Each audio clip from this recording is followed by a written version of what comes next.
All right, let's try to do some more of this reading out of this book, Waking from the Matrix. You ever have those issues? Well, my issue is almost get there, never quite get there, never take off. I just like it's like never. It's always something like a mental block. There's something there that gets in the way constantly. I don't know what the fuck it is, but it drives me nuts. It interferes with me playing my guitar and everything. It's more than just the multiple sclerosis.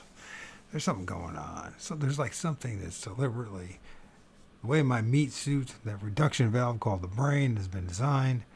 It's like it just refuses to let me just have pure freedom for even in anything.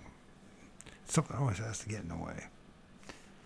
Anyways, maybe I'm just talking shit. And what about people who claim to be celebrities in their past lives?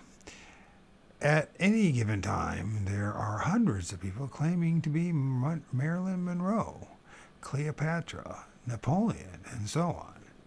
This says a lot about how fucked up this place is, just to say the least. Anyways, with a good percentage of people believing that they were reincarnated as royalty in their past lives, how many of these people are right and how many are wrong?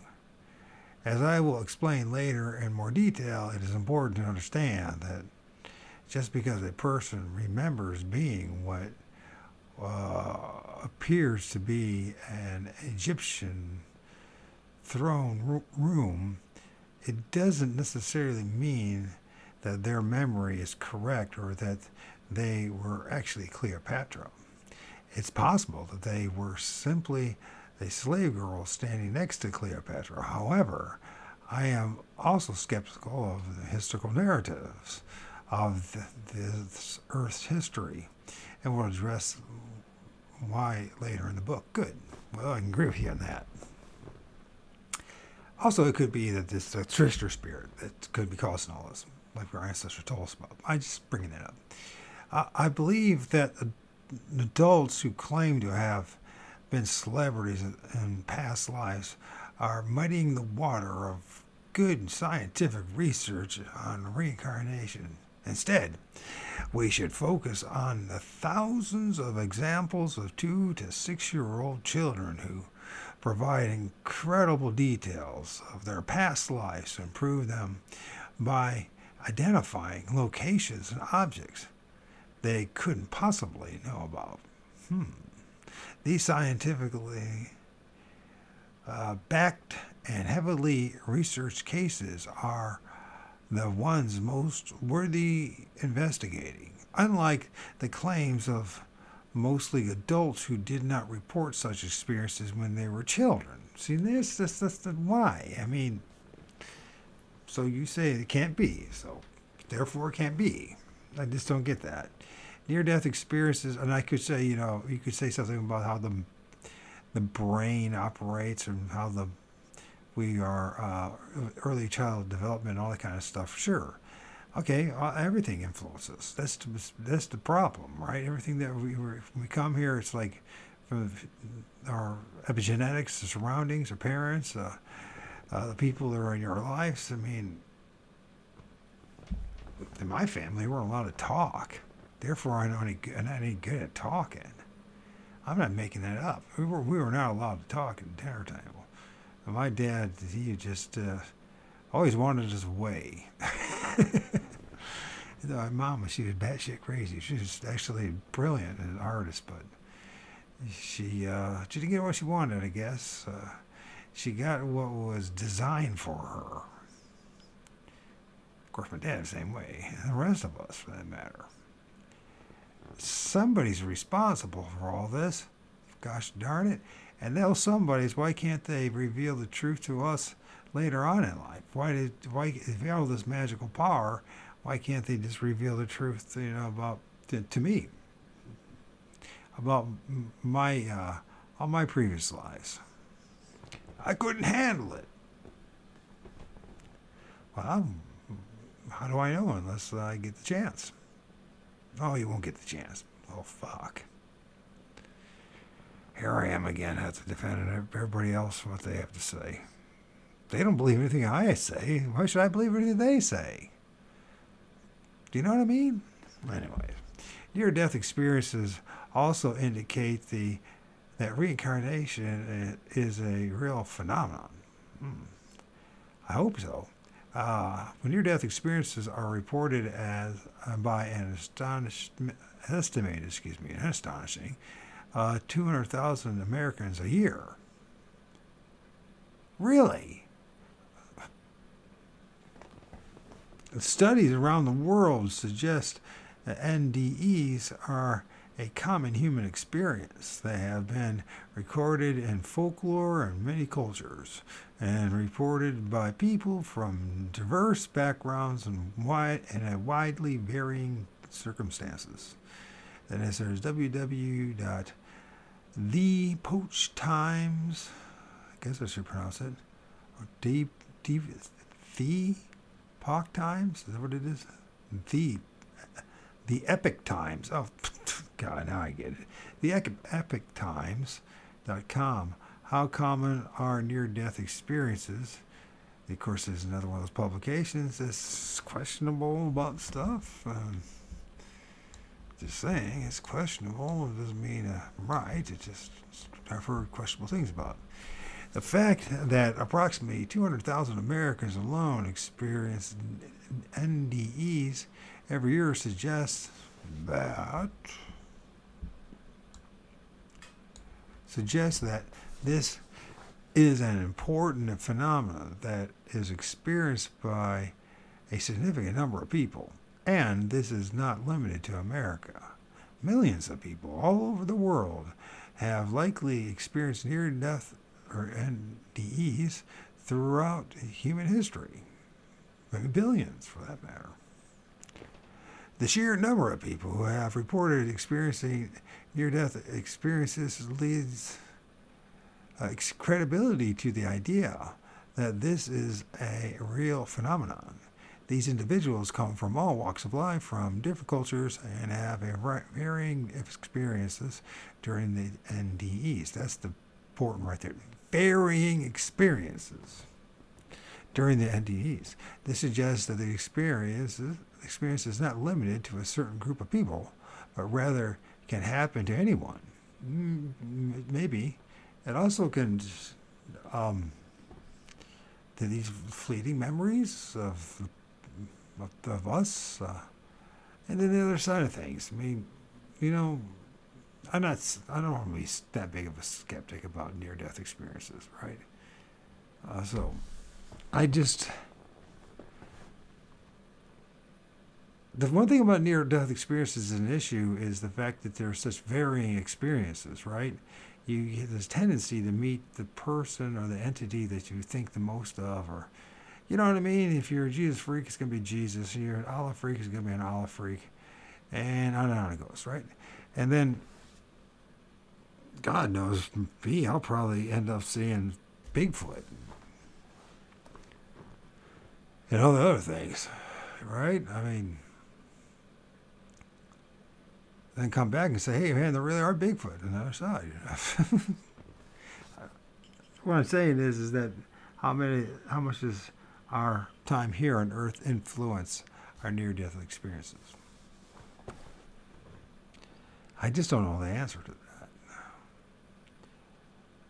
And then again, there's this whole thing about people just want to be noticed, just want, you know, most of us have pathetically miserable existences, if we're honest about things. And so this is a chance to be noticed, and then there's, you know, well, we'll just go on. The sheer number of people who have reported near-death experience leads credibility to the idea that this is a real phenomenon. These individuals, ex-NASA physicist, author of My Big Toe, oh, God, not him, Theory of Everything, trilogy books, Tom Crample, Bamble, Wamble, Shamble, was one of the skeptic of astral projection, much like my old materialist agnostic atheist self. However, he proved to himself that astral projection is real.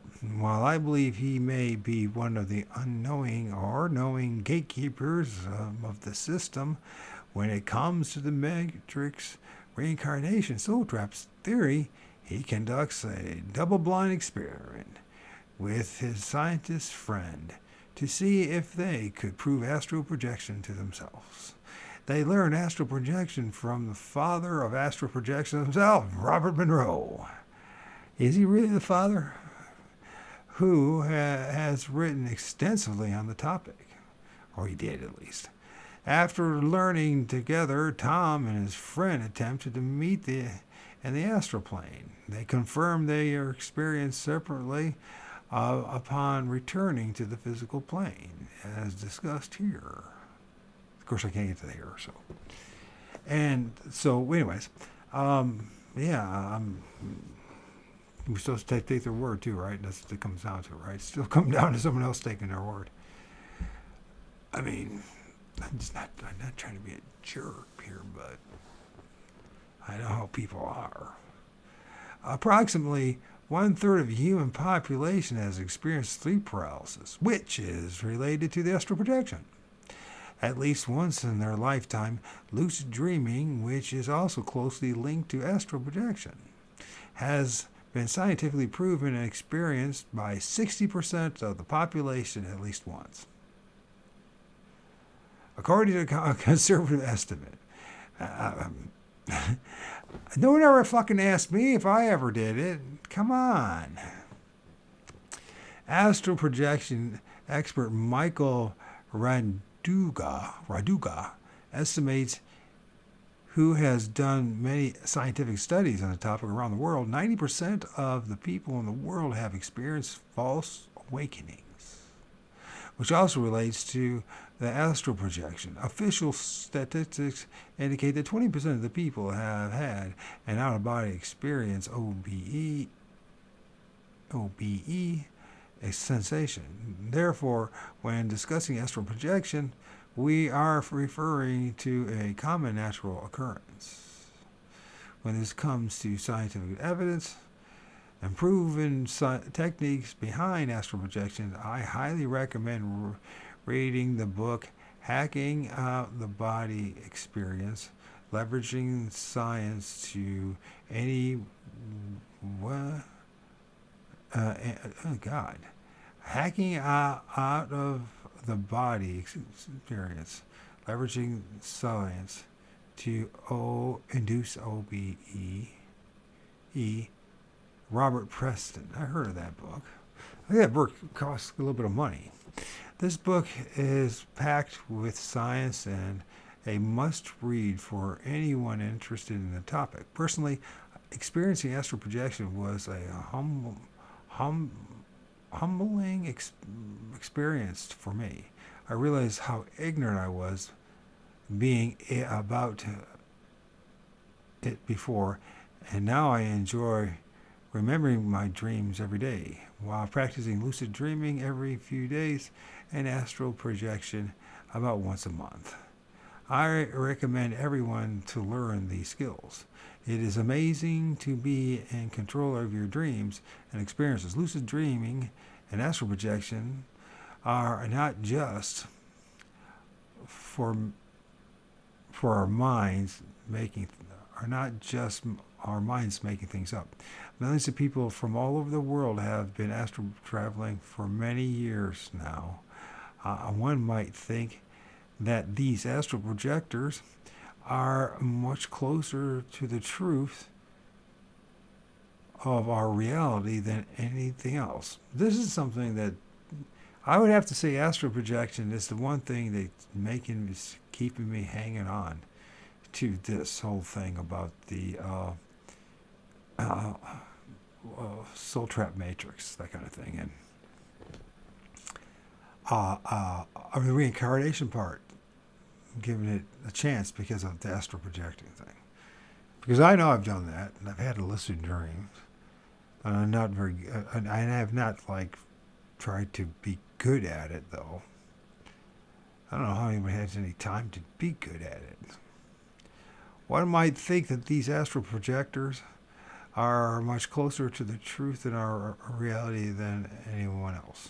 But unfortunately, that's not always the case. Most astral projectors are lost in the AI mind tricks, which I will talk about in later books. So maybe this is what he's getting at with the AA, because I haven't read the whole book. So AI mind tricks. So maybe that's his of the trickster spirit. Maybe that's what he's talking about, or it's the closest thing to it, right? So if the trickster spirit can happen in the outer body, like astral projecting, they also could happen in OBEs and DEs and just about everything else. All right? I mean, do they give us just little, maybe they do just give us little slivers of hope? Hopium? I don't know. This place is a shit show, so who the hell knows? However, at least astral projectors know death is not the end of our consciousness. Still remains when out of the body. It has already been proven that governments know about astral projection and have been using it themselves.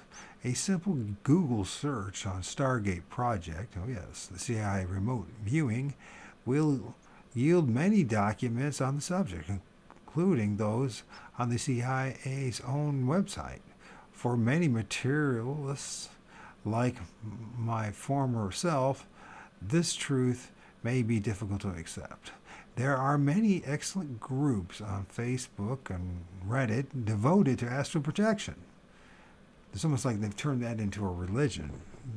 Do you know what I mean? Because we all want to have these kind of experiences, and we realize we can't get them through religion.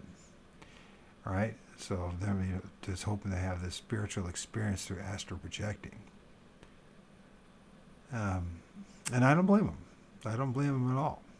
A devoted to astral projection, where people share their experiences and offer guidance to beginners.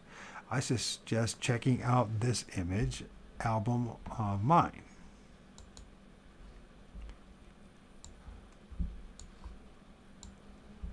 As well as watching this video, which we can't get to, that connects between the pineal gland and the astral projection. Additionally, this video explores the impact of sound and frequency on everything, making it worth watching. If you want to find the secrets of the universe, think in terms of energy, frequency, and vibration. Tesla, I've read that 1,000 times. And I guess the image he's talking about is this. Waking up from the Matrix. And it reminds me of the Akashic Records type of thing. And then it goes from there to some place in England or something. I don't know what it is. Or just high strangeness.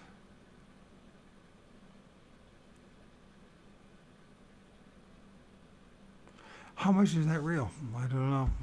It's an image that's constantly being pushed on us. Well, how do I know? I know it's not. I am no fun.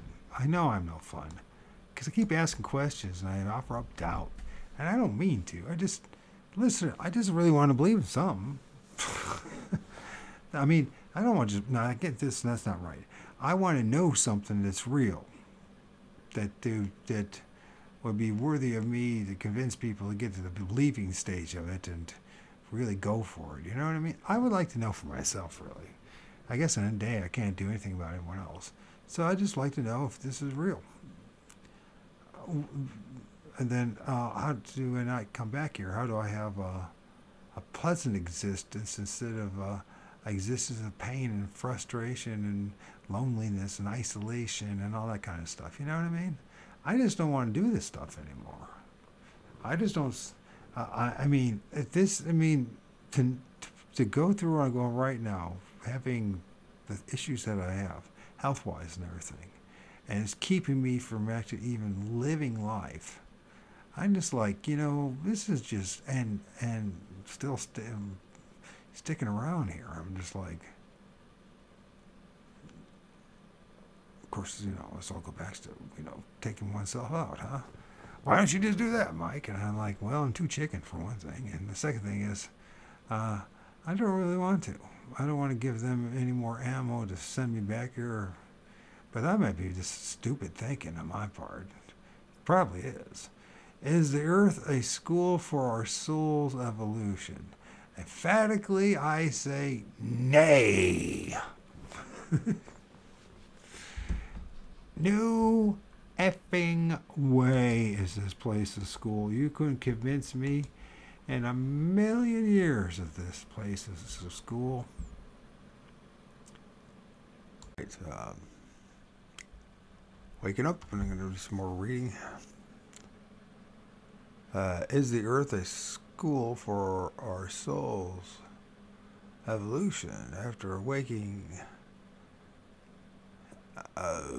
to the reality of reincarnation and realizing that this may not be our first existence in this world, the question arises, why?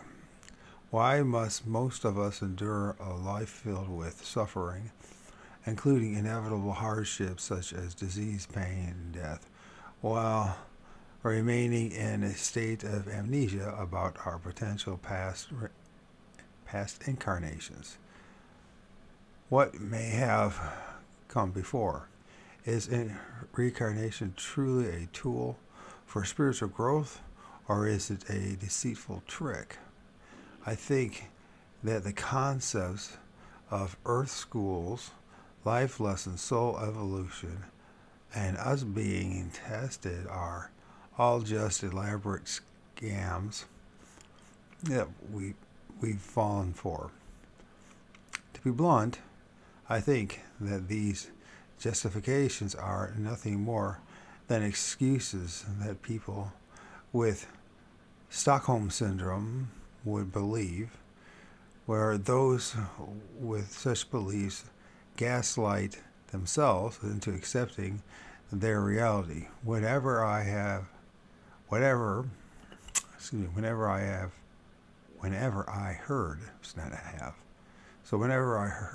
someone proclaim that Earth is a school, I am reminded of a quote from the lead character of a Netflix show, The Good Place, after awakening in the good place, heaven, only to realize that she is actually in a bad place, hell, surrounded by demons who are messing with her. She exclaims, "Ah, this is the bad place," before being mind wiped and reset for the first day each time she realizes she's in a bad place. This cycle sounds all too familiar to our lives here on Earth. The Matrix reincarnation soul trap theory is a belief system that has gained popularity in recent years, especially among those who question the nature of reality and the purpose of life. This theory suggests that we are all part of a larger system, similar to a matrix, that seeks to control our souls and reincarnate us repeatedly in order to trap us in a cycle of suffering and forgetfulness. I don't know how its popularity. It's not that popular. I mean, there's only a few thousands of us that are actually interested. That's out of the billions, so that I know of. Now, I might be wrong about that. According to the theory, when we die, we are not free from the physical world. Instead, powerful entities known as matrix beings take on the guise of our loved ones who have passed away or the religious figures we believe in order to deceive us into accepting a new incarnation with a full mind wipe. This allows our souls to be harvested and recycled back into a new physical body on earth, or potentially sent to other realms from other for further manipulation. The goal of this system is to keep us trapped in a state of ignorance and unawareness, so that we remain subservient to the powers that be, who benefit from our divine energy and suffering. Well, that doesn't sound too divine, the suffering. And divine energy, I don't know about that. Many people who have had near-death experiences have reported encountering beings or entities, and over 90% of them have even refused to be reincarnated, attempting to remain in a higher state of consciousness instead. However, they were either manipulated or convinced to be sent back, or some even felt as though they were forced to return. And that's a big right there, forced to return. And so the argument in this, developing one's own sovereign self, and there's no promise even doing all this stuff that we're not going to come back or not. But who knows? The problem is, what are our options outside of consciously now saying no to all this, exhibiting to the ethereal realms and these beings that we know what the gig's all about. Mind you, do they even care? That's the question. Does it even matter? That is the question. There are many different sects of Gnostics, each with their own unique beliefs and practices. Some of the major sects include Proto-Gnosticism. Well, I don't know if these are sects or not, to be honest with you. Or these are more like philosophies than they are sects. But anyways, this is the earliest form of Gnosticism, which emerged during the 1st century CE, which I don't know if they exist today. There's versions of it. It was heavily influenced by Jewish and Hellenistic philosophy, that Greek, that is, emphasized the role of gnosis, or secret knowledge, attaining salvation. In Judeo-Israelite Gnosticism, this sect of Gnosticism emerged in Judah and Israel during the 1st century, and I argue that that's not the case. I think that happened long before, but whatever. It was heavily influenced by Jewish mysticism and apocalypticism, which, by the way, that's the notion that it just had originated in the 1st century is not true. This is, about the Maccabean era and all that. So now that's always had some form of it. It emphasized the role of divine feminine, or Sophia, the creation and redemption of the world.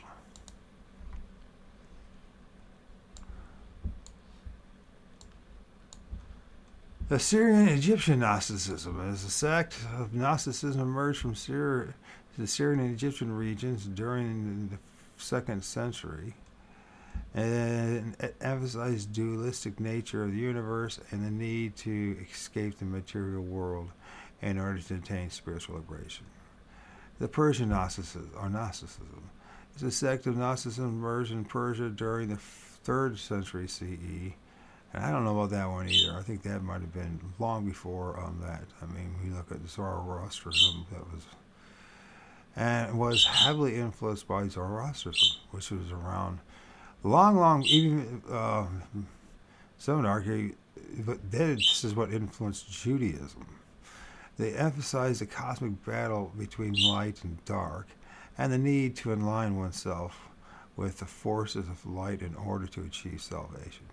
There's Christian Gnosticism, perhaps the most well-known of Gnosticism, which emerged within the early Christian church during the 1st and 2nd century.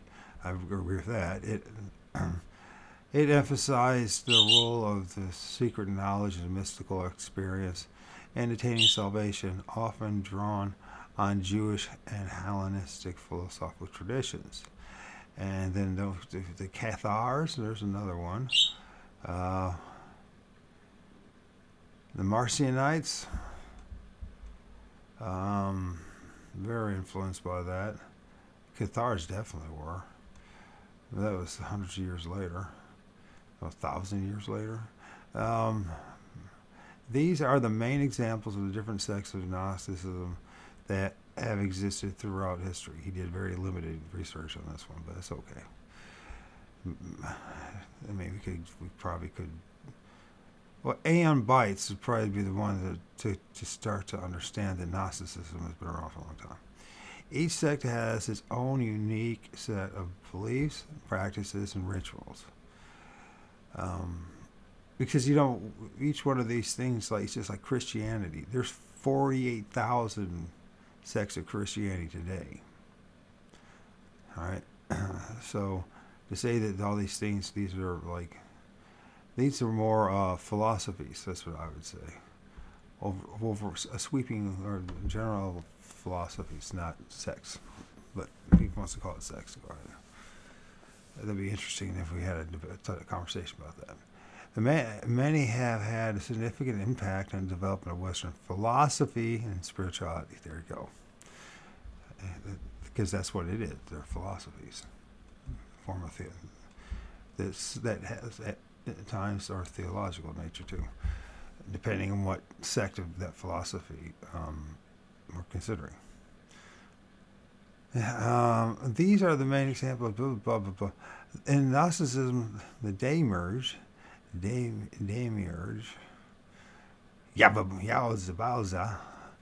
Yahweh, is considered to be the being responsible for the creation of the world.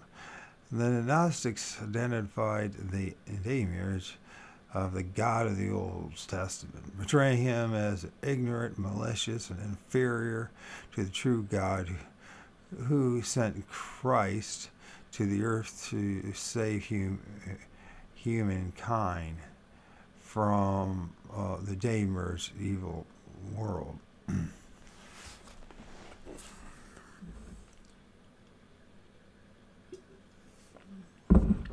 This is potentially questionable too, because it's starting to be quite self-evident that there was no Jesus Christ back then, and that there's the debate about when the whole concept of this new demigod really was created, or maybe it was different versions were floating about it that eventually became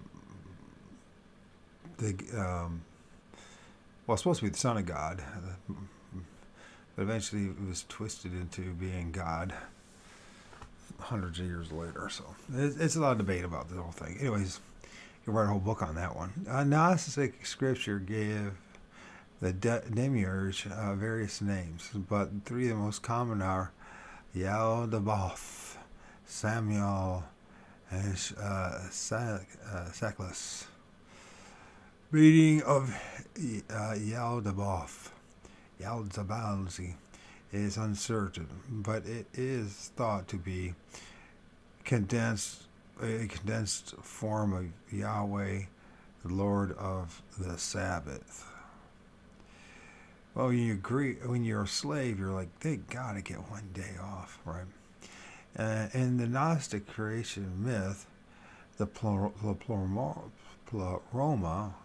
or fullness, was all that existed until Sophia, a divine entity. Where did she show up? How did she show up? Tried to conceive on her own without the involvement of her heavenly partner and the consent of God. Sophia gave birth to a son who was a product of her rebellious and profane desire. Is Sophia the reason that we are here? This son was the Demiurge, an androgynous being described as an arrogant beast resembling an aborted fetus in both appearance and character. Oh, I wonder how you would end up drawing that. Can you imagine drawing that? Or doing a video on that, the aborted fetus, the Demiurge. I never can say that. So if he had disowned the Demiurge, and cast him out of heaven, where he created the archons, beings who were like him and could help him administer the material world. The Demiurge then created the material world, which was a reflection of his personality. Schizophrenic, I guess. He created Adam and Eve and imprisoned divine sparks from God within them, telling them he was the only God and issuing the 10 Commandments, even though he himself broke each and every one of them. Well, that's true. By the way, Jesus did the same thing. Did you know that? I guess that's what makes you a perfect sacrifice, if you break them all. Huh? That doesn't make any sense. The Gnostic scriptures portray the Demiurge as a being who couldn't and wouldn't control his base urges, and who modeled the material world of his corrupt and ignorant misunderstanding of heaven. The Demiurge committed adultery by attempting to rape Eve. I don't know how that's possible. Anyways, lied about being the only God and insulted his mother and father by refusing to acknowledge their existence. In the Christian scriptures, there are several passages that suggest that the world is ruled by malevolent forces. One example is found in the Gospel of Luke 4:6. No, we must be talking about the temptation of Jesus. The Gospel of Matthew 8:4-8, where Satan offers Jesus the world in exchange for his worship, implying that Satan is the ruler of the world. Yeah, it gets interesting. But yeah, I don't know about that, man. Because that Satan could have been actually Jesus himself being tempted. Because, that adversary is in all of us, right? Likewise, the Gospel of John mentions the evil ruler or archon of the world in 3 places. 12:31, 14:30, and 16:11. Additionally, both Luke 10:18 and John 12:31 speak of Satan and a Satan-like entity ruling the earth from the sky and being vanquished by Jesus' ministry. I don't know about that one. In fact, I'm very tempted to do something.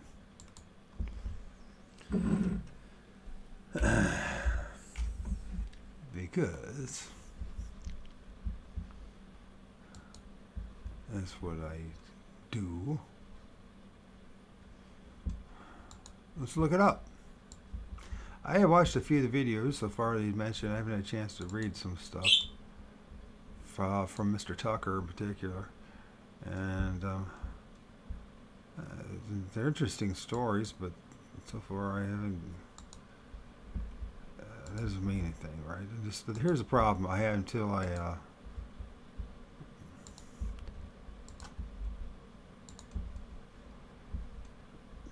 pour through the material myself. I won't know, and even then I won't know. So when you see here, it's 4:6, and the devil said to him, "All this power will I give thee, and the glory of them, for thou deliver me." So yep. So the Luke 4:6. And Matthew, which came after Luke, really, but it was put before to mess with people. It does that as well. What I'm interested in is this 3 places evil ruler archon of the world at three places. John. Got a feeling he's. Just got a feeling.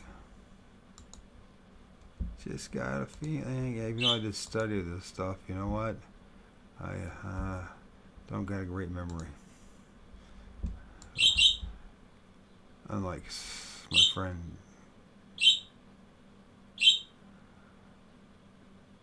Jeff Mitchell, I consider him a friend, even though he so I think he doesn't want anything to do with me. I mean, we're friends, but socially, I don't know if he wants to do anything with me because of the Bigfoot stuff and all that. So this is John 12:31. He says, Satan. I got a feeling this is not what it's about.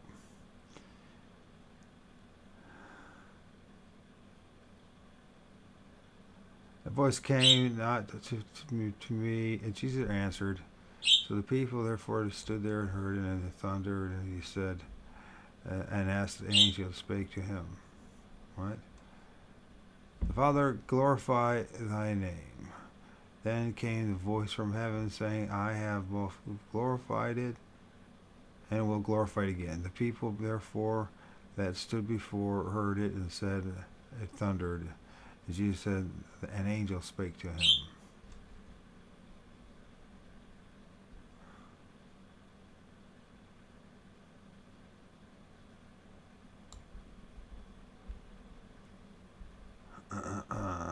Sorry about this. I lost my track. And Jesus answered, the voice came not from me, because this voice came not because of me, but for your sake. And now is the judgment of this world. Not 2,000 years later, by the way. And now shall the prince of the world be cast out. Cast out of what? And who's the prince? Isn't Jesus supposed to be the prince?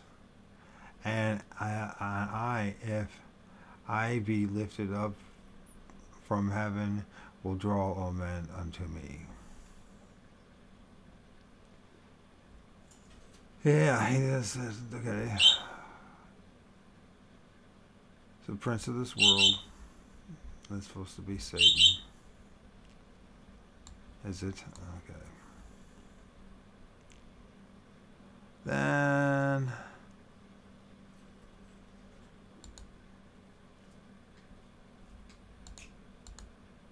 14:30. And after I have told you before it is come to pass, that when it comes to pass, ye might believe. Hereafter I will not talk much with you, for the spirit of this world cometh and hath nothing in me. So the spirit of this world, which is not necessarily the same thing as Satan, because Satan was never in the Old Testament. Here's the problem. Satan was obedient servant when you hear about it in the Old Testament. All right? And the Jews worshiped Satan. This is made very clear in the scriptures as well. So, but Satan was obedient to Yahweh, doing the will of Yahweh. So Satan can't be Yahweh.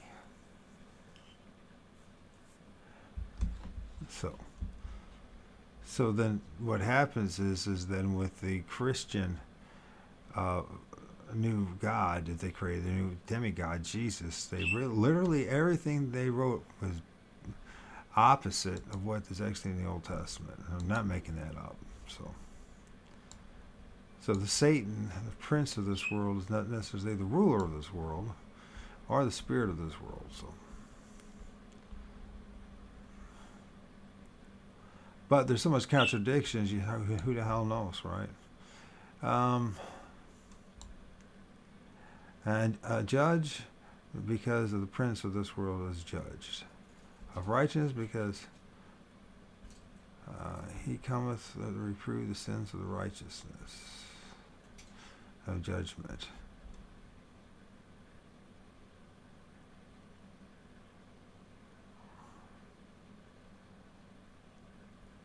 Um, Unrighteousness, and because of I go to my Father, and ye see me no more. Of judgment, because the prince of this world is judged. Who is the prince? And we know that what's being judged is Judeo-Christianity in the New Testament. So then we have to ask, who are they following? The prince. And Lucifer and Jesus, or Satan, are not the same thing. Although Lucifer could be Jesus, and actually Jesus could be Satan. So that's a possibility. Because he is described as a prince of this world in earlier chapters. So what do you do about that? The Prince of Peace, right?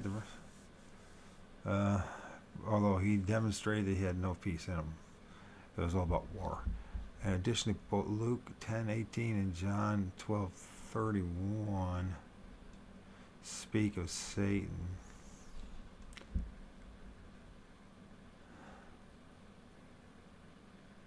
Or a Satan-like entity ruling the earth from the sky and being vanquished in Jesus' ministry. Satan or is the prince of this world. So those two different possible things. And who would be the prince of this world? So one of the most striking passages is found in 1 John 5:19. We know that we are God's children, and that the whole world lies under the power of the evil one.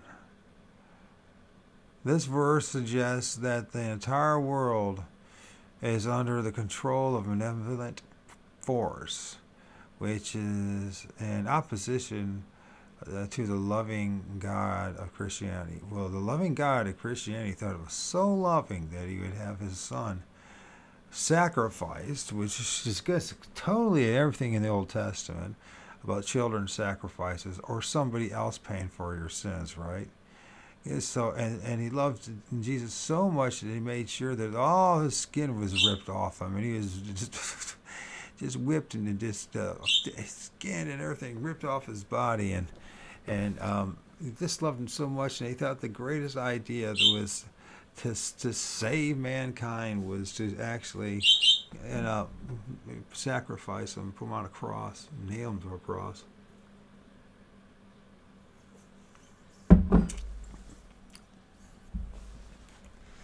So Jesus is an egregore. He's and when you really read it, he made it clear he didn't come to the world to bring peace, but a sword to divide children from their parents and etc. And he says if you couldn't follow unless you hated your family. Sorry to disappoint you and all that, but that's exactly what it says. And then, of course, the argument is, well, you're just not sophisticated enough. You just misunderstand it. And I'm like, no, that's what it says. Which, by the way, you can't be a follower of Jesus because, according to the Bible, that was all about the first century. That Jesus of that story, right? But the Jesus that we have now is a Jesus that is caused nothing but destruction and mayhem. And literally destruction of thousands of different cultures, and put us all in giant rat cages.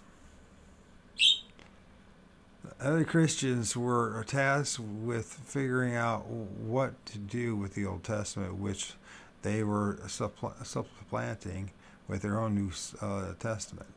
They were highly critical of many of the particulars of Judaism, asserting that Christ had come to correct what the Jews had gotten wrong. The Gnostics took this a step further and combined various pieces of scripture and philosophy to arrive at their own unique understanding of the world and its rulers. By attributing the act of creation to someone other than the ultimate God, the Gnostics were not radical by the standards of Christianity and Judaism of our time. They inherited and extended the Jewish tradition of splitting off particular faculties from God and from God Himself, and crediting those lesser divine beings, such as wisdom, with having assisted God in the creation of the world. Plato's demiurge was also influential in Gnostic concepts of the world's creation. For Plato and other pagan Greek and Roman philosophers who created the Bible, that's the New Testament, hence it's why it's pagan, but the Old Testament is pagan too, once you've taken on as well, who followed him, the material world was a creation of a divine craftsman who made the world the best reflection of the perfect spiritual world of forms that was possible given the constraints of matter. However, the Gnostics attributed malevolent qualities to the demiurge, which was a departure from Plato's conception. Overall, the Gnostic concept of the world as ruled by a benevolent force can be seen as a combination of various philosophical and religious influences, as well as the attempt to make sense of difficult passages in Scripture. It was a radical departure from mainstream Christianity, and was seen as heretical by many of the early churches. Well, not necessarily. No, it was hundreds of years later that became that way, actually. Because one of the things is that the Roman Empire, as it was creating its state religion, this kind of thinking is useless. And when you're spreading your empire, you got to get people believing in a God, and a God of war and all this kind of stuff, and that you'll be blessed in the next life. So.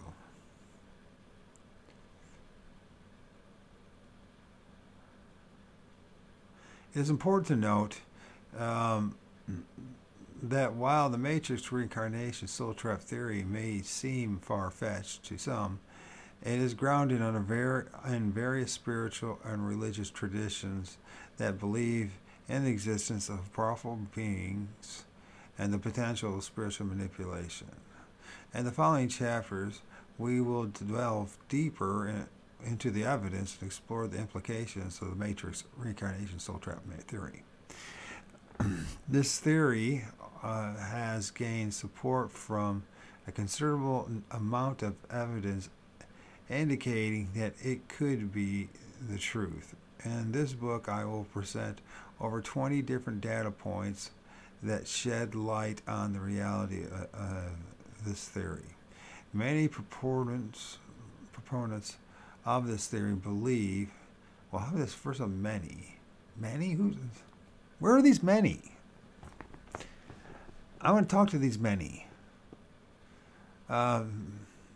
Proponents of this theory believe that it is our duty as conscious beings to break free from the cycle of reincarnation and to ascend the physical world. They suggest that we must become aware of the trap and the manipulation at play and strive to achieve a higher level of consciousness. Good luck with any of that, especially with the restraints that are put upon you from the physical body. Through the spiritual practices and self-awareness, we can rise above the matrix and free ourselves from its grasp. So I doubt very much that spiritual practices and self-awareness now is not the same thing as self-awareness in your deathbed. And many of us, by the time we get to the deathbed, what's it going to be? If we got dementia,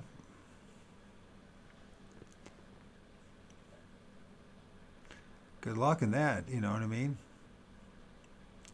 While the matrix reincarnation soul trap theory remains controversial, it has gained popularity among those who seek to.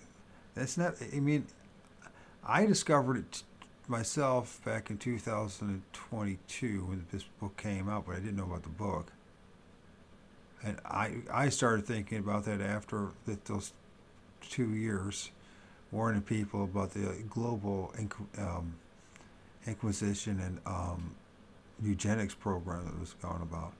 And then when I watched the Canadian Freedom Convoy and all the horse shit that went on there in Ottawa, even though I'm not from Canada, and I was very vocal about that, and was really promoting that and really observant with it. And I come to the realization that this place was never meant to change, that there is no way for us to ever change this radically. And I also realized that it's probably not the best thing that it is. That maybe, I mean, I've met a lot of son of a bitches out there, and bitches for that matter, and I don't know. I don't know how a good thing it would be for them to run around free in the meat suits that they're in, and the constraints that they have, and the hormones and the twisted thinking. That maybe it is the best thing that the vast majority of people are locked up in cages and are forced to work meaningless jobs.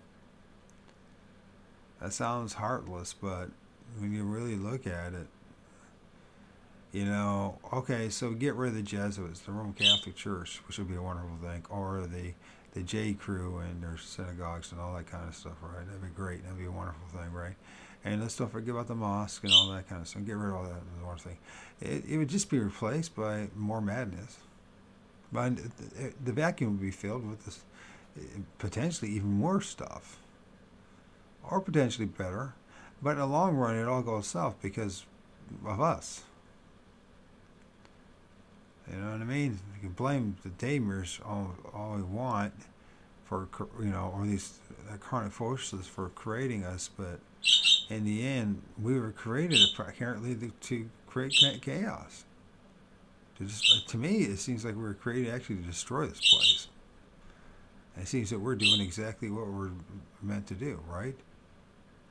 And to take over this place like a virus. And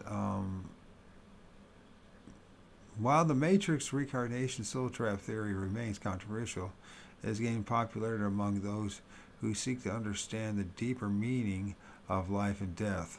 Well, everyone's looking for that, right? It presents a unique perspective of the cycle of reincarnation, suggesting that our souls may be caught in a never-ending cycle of rebirth and manipulations. That's possible. As such, it challenges us to question our beliefs and perceptions of reality and to seek a greater understanding of the true nature of our existence. I always remember, I think of Mark, I think about the 2 Christmases ago when he posted these crazy things they took off later really quick, but he's like got like a Christmas card with this like demonic looking character who was just really like horror film like crazy thing, and I'm just like I'm pretty confident that there's some issues going on, but I still listen to them. Not that I want to find that issue. There's some good points about some of the contradictions that go on with these near-death experiences and etc. So, this concept of relationship to Buddhism concepts of samsara, which is a cycle of birth, death, and rebirth that is essential in the Buddhist belief. The goal of Buddhism is to break free from the cycle and achieve enlightenment or nirvana, which is a state of liberation from suffering and ignorance.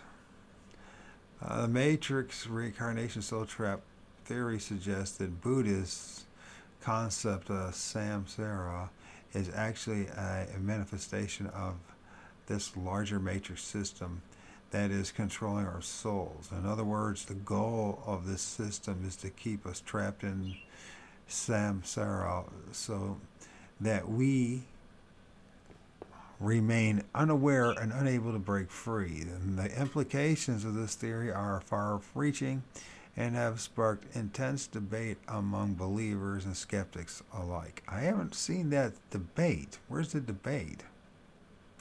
Is it on Reddit? They're just private conversations?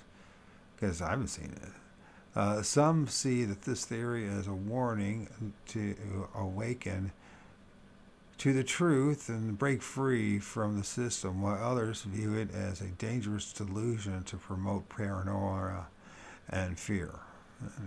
Well, it does for many people. If they're not grounded, I mean, it's just like, oh my God, what am I going to do?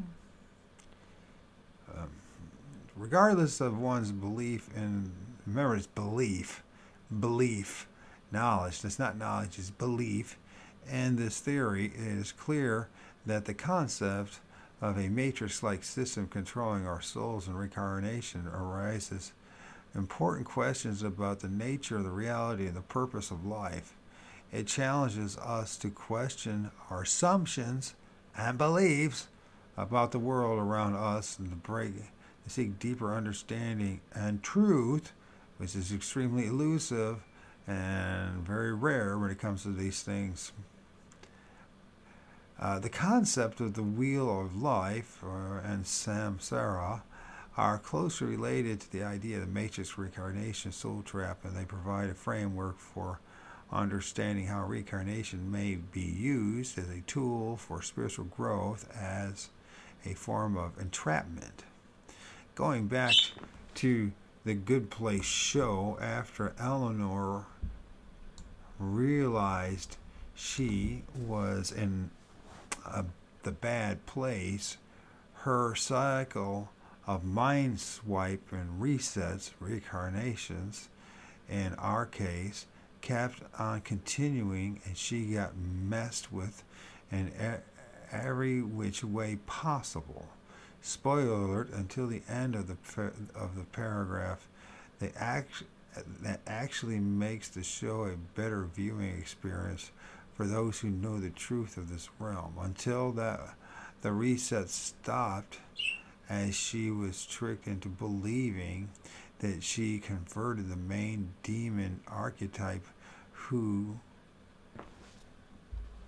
keeps mind swiping her into a good guy that wants to actually help her in order to get to the actual supposed good place in heaven.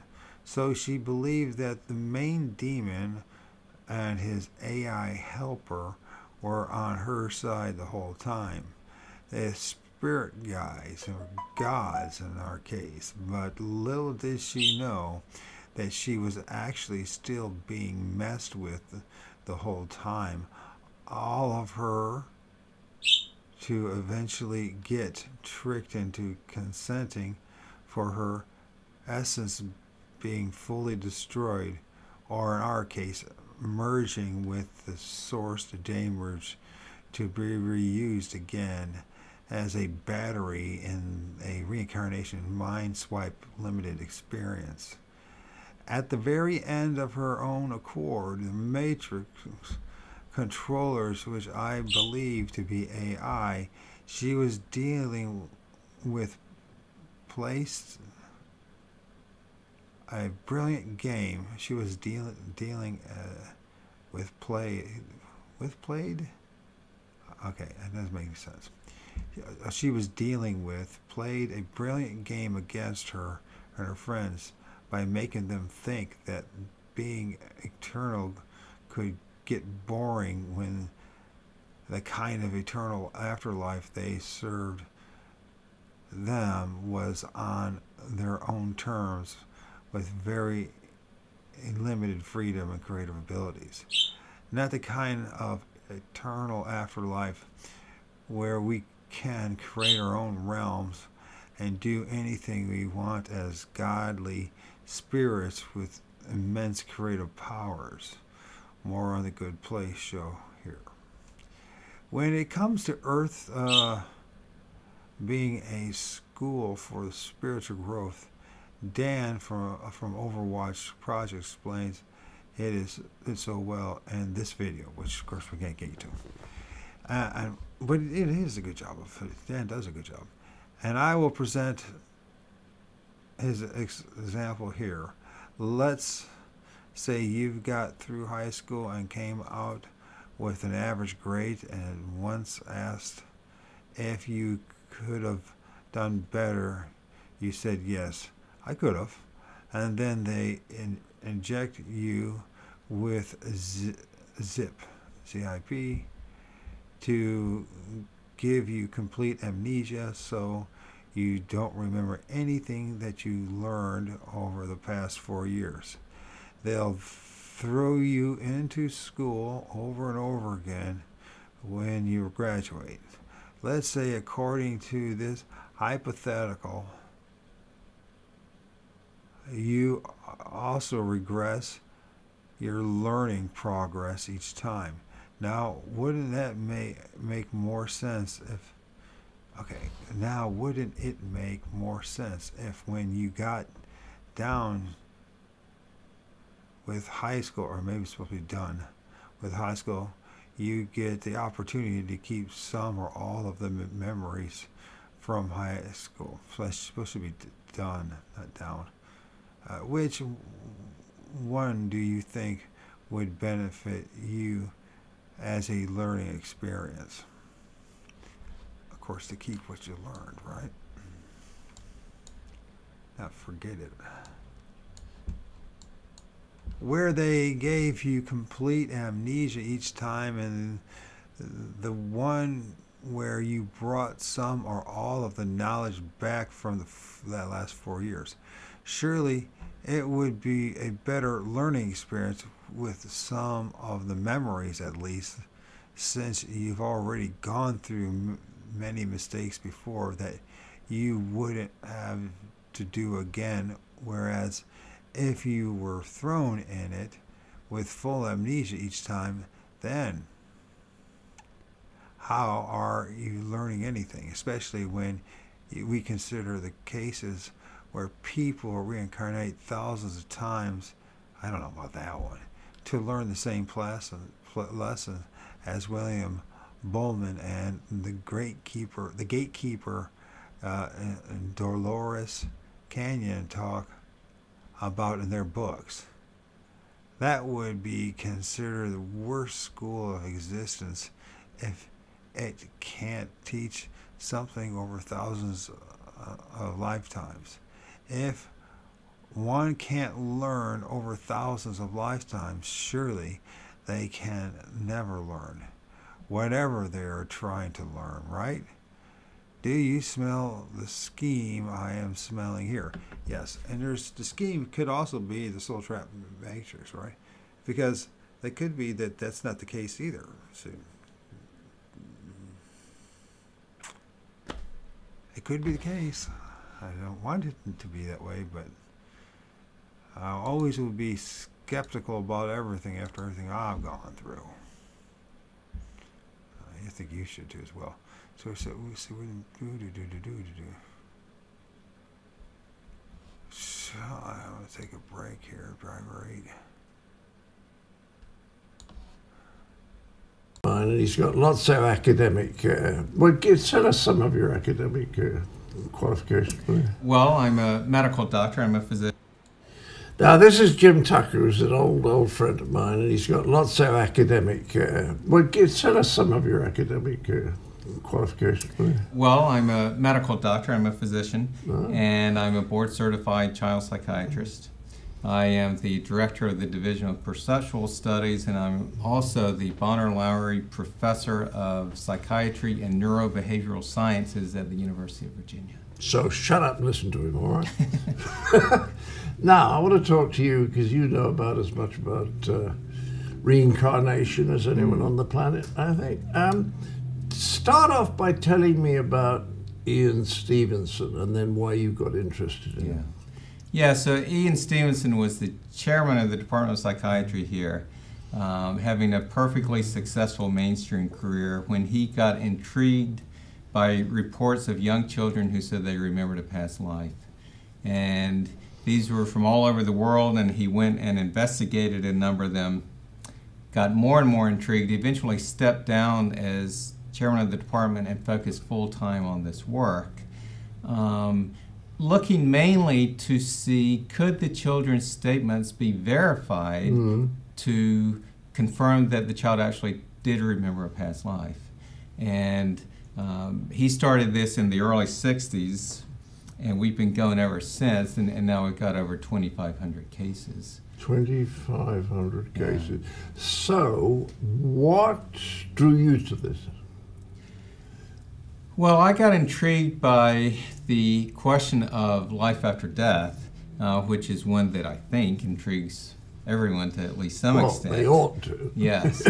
So the opportunity arose where I called here and volunteered to give some time to help with their studies. And at that point, Ian Stevenson was in his late 70s and sort of unbeknownst to me, was hoping somebody could carry on this work with reincarnation memories. I actually called about near-death experiences to begin with, but then my niche sort of ended up being with the reincarnation memories, and that's what I've been doing ever since. So are those 2,500 cases, what can you say about them that's sort of pretty hard scientific fact? Well, in the strongest cases, we have been able to verify that the children's statements match with a past life, and one of a stranger that the child and the family knew nothing about before the child started making these statements. So we never take anything at face value, but we determine as carefully as possible what exactly the child has said, and then we go looking to see. And how do you find out what the child has said? You ask the parents, friends? Yes, the parents and the friends, and sometimes the child, him or herself. Right. Some of them will talk to us, some won't. But we go sort of statement by statement and try to be clear about what the child has said. And then you go to the village where the original person was? Well, that's right. So we start by studying sort of the child side of the case, and then we go to the previous life side. And in the international cases, it might be to another village. Here, it might be to another state or another town, or by email with another family, and try to see what we can find out. Well, I said village because I tend to think of these things happening more in places where reincarnation is part of a religious faith. But you do get them from America. Yeah, I mean, certainly the cases are easier to find in places with a belief in reincarnation because people talk about them, and then they're not embarrassed we hear about them. That's right. So, I mean, Ian Stevenson had associates in various countries who were on the lookout for cases. Now, with the internet, the American cases find us. So we get emails from parents all the time reporting what their children are saying. So it's used to people would criticize Ian's work and say that it was just a cultural phenomenon, and we now have proof that it's not just a cultural phenomenon because it happens here. Tell us one of the best research cases, just to show what the possibilities are. Well, one that I studied was a little boy named Ryan who started talking about a life in Hollywood when he was 4 years old, and he would beg and cry and beg his mother to take him to Hollywood. Where did he live? He was in Oklahoma. Uh-huh. So eventually she got some books out of the public library about Hollywood to try to help him kind of process this. And they were looking through one of them one day, and they got to a picture from an old movie called Night After Night. And he pointed to one of the guys and said, "Hey, Mama, that's George. We did a picture together." And then he pointed to another person and said, "And that's me. I found me." Now, the first person he pointed to was George Raft, who was a well-known actor back in the day. Famous, yeah. But the other one he pointed to that he said he had been was an extra with no lines in the movie. So Ryan's mom wrote to me to see if I could help figure out who this person was.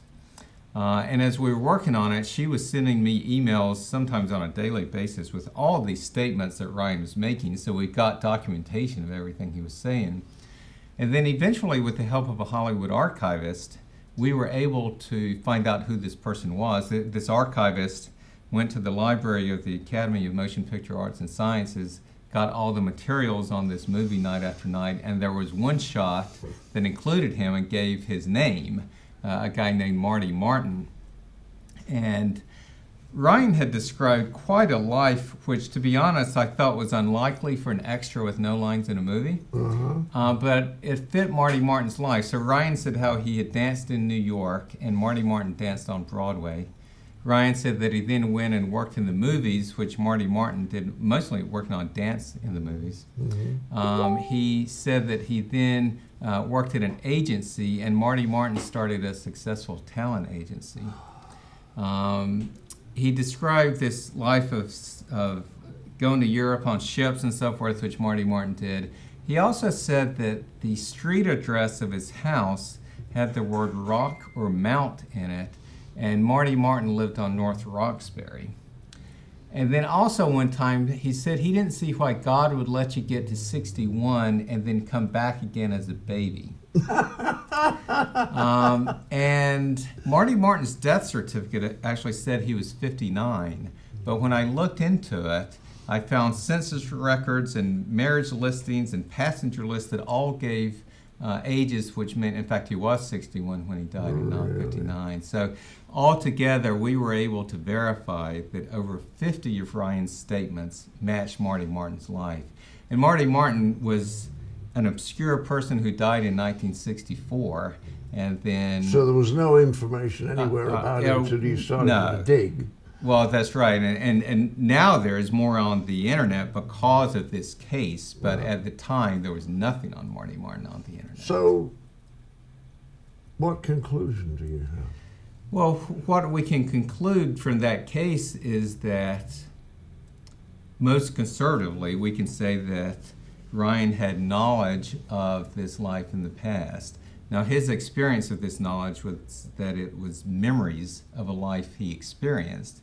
And that's certainly the most straightforward explanation. But clearly we have very good evidence that he had knowledge of a life that it would have been impossible for him to have gained through some sort of ordinary means.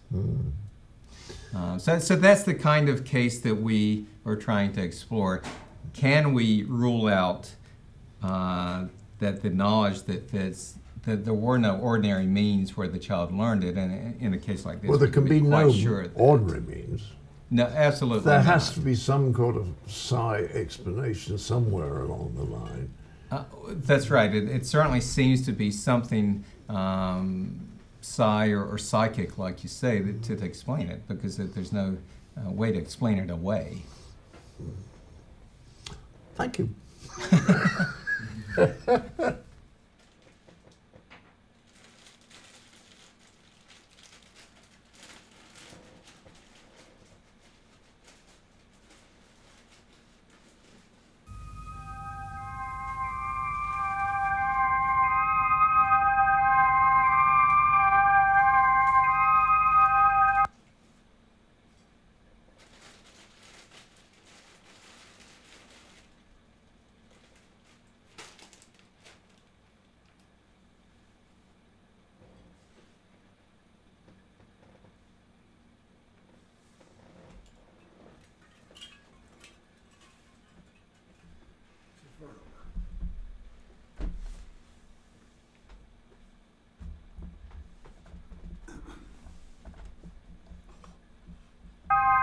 He was 2 years old.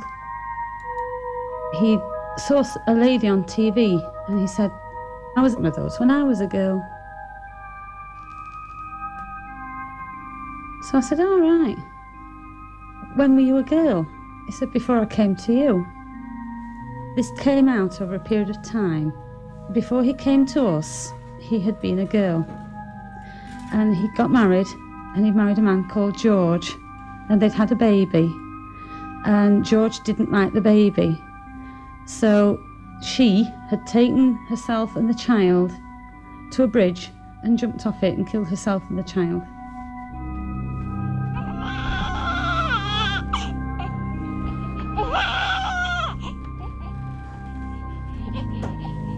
My son was 2 years old, and he suddenly said, "Mummy, when I was an old man, I was very, very sad."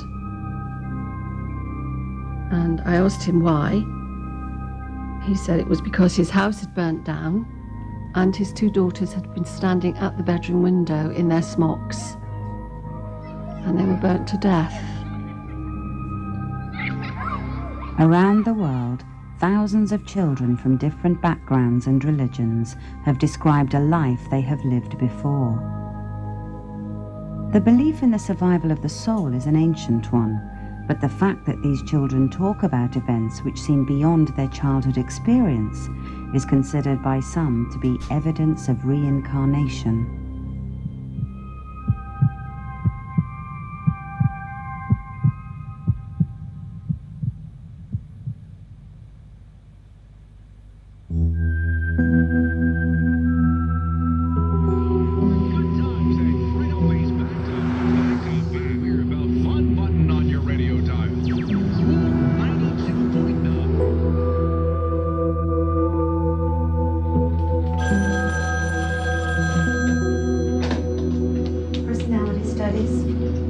Yes, we're a division within the Department of Psychiatric Medicine at the University of Virginia. At the Division of Personality Studies in Charlottesville, Virginia, there are 2,700 documented cases of children who talk about a previous life. These children come from around the world: Southern Asia, West Africa, Europe, and the United States. Scientists at this Centre of International Research are hoping to find proof of reincarnation, so they carefully investigate new cases as they emerge.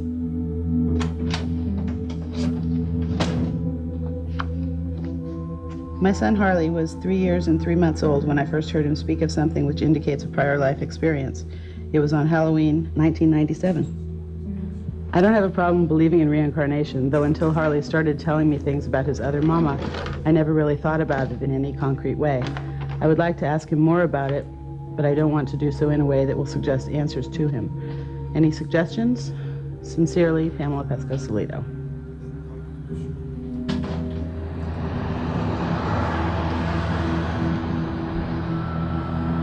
I'm in a town called Exeter, California, which has about 10,000 people, and I'm going to visit a mother and a little boy who has said some things about having lived before. We've got over 100 American cases in the files, and they tend to break down into 2 camps. They're the same family cases where the child remembers a deceased relative, and then there are the unsolved stranger cases like this one, where the child has made statements about a stranger that so far we've not been able to identify. The best case scenario is that